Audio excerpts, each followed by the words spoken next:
Assalamualaikum warahmatullahi wabarakatuh.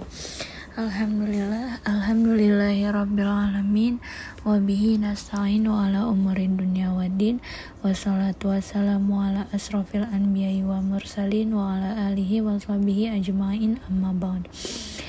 Alhamdulillah, segala puji serta syukur marilah kita panjatkan kehadirat Allah Subhanahu wa taala yang telah memberi kita beribu-ribu nikmat sehingga kita dapat bertemu kembali di Kultum Ramadan kali ini.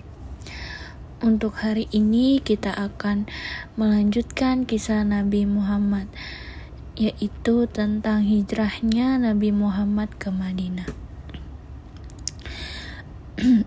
Melihat penyiksaan yang dialami oleh pengikutnya, Nabi Muhammad SAW akhirnya menyuruh mereka untuk hijrah atau pindah dari Mekah. Hijrah pertama dilakukan pada tahun 615 Masehi menuju Habasyah. Pada hijrah yang pertama itu hanya pengikut Nabi yang mengungsi, sedangkan Nabi tetap berada di Mekah. Tekanan dan ancaman orang Quraisy semakin menjadi. Pada tahun 619 Masehi, Nabi ditinggal wafat oleh kedua orang yang dicintainya, yaitu Khadijah, istrinya, dan juga Abu Thalib, paman sekaligus pelindungnya. Tahun itu disebut dengan Amul Husni atau tahunnya berkabung.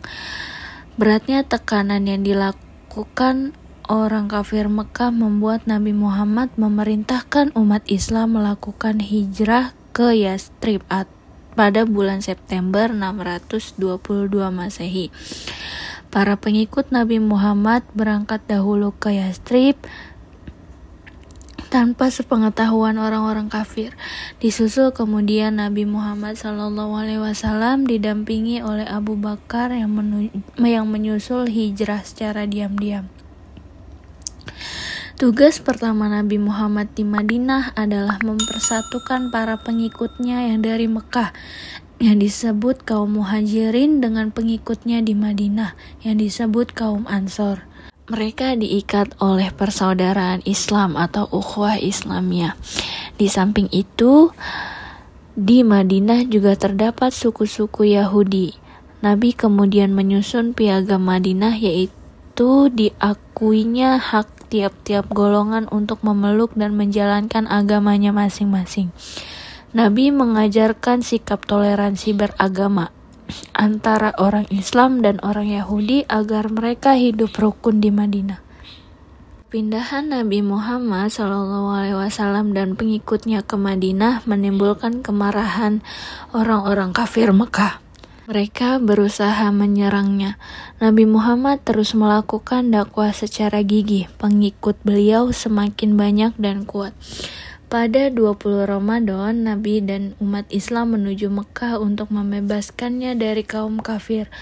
Nah, peristiwa tersebut yaitu disebut Fatu Mekah dan diabadikan dalam Quran, yaitu dalam surat An-Nasr.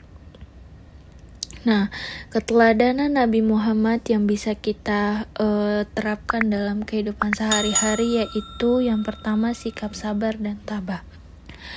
Sabar dan tabah adalah dua sifat yang saling melengkapi.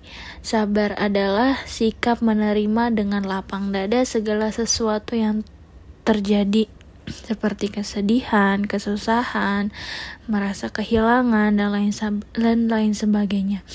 Sabar juga bisa berarti tidak mudah tergoda oleh hawa nafsu, dapat menahan emosi, dan tetap tegar menghadapi segala hal yang memancing untuk melakukan perbuatan yang tidak baik.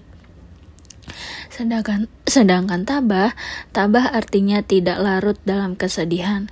Orang yang tabah berarti menerima dengan ikhlas apa yang terjadi dan menganggap hal itu sebagai cobaan dari Allah.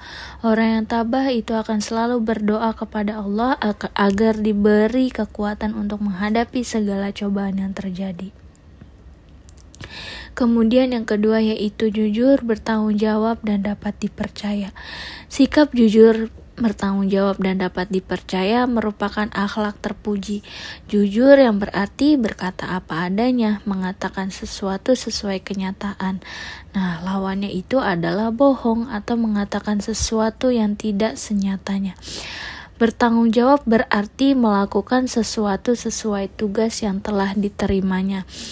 Nah, ketika seorang bersikap jujur dan bertanggung jawab, dia akan memiliki sifat dapat dipercaya. Nah, dalam kehidupan di masyarakat, bergaul dengan teman, berhadapan dengan orang tua dan guru, kita juga harus membiasakan sifat jujur dan bertanggung jawab. Baik itu di rumah, di sekolah, ataupun di mana saja, kita harus tetap bersikap jujur dan bertanggung jawab. Jujur dan bertanggung jawab kita dapat wujudkan dalam perkataan maupun perbuatan. Nah, berkatalah dengan yang jujur dan bertanggung jawablah terhadap apa yang sudah kita katakan. Untuk itu, jangan sampai kita mengatakan sesuatu yang tidak dapat kita tunjukkan kebenarannya, karena itu artinya kita berbohong dan tidak bertanggung jawab.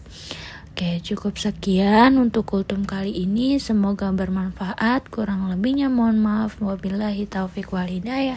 Wassalamualaikum warahmatullahi wabarakatuh.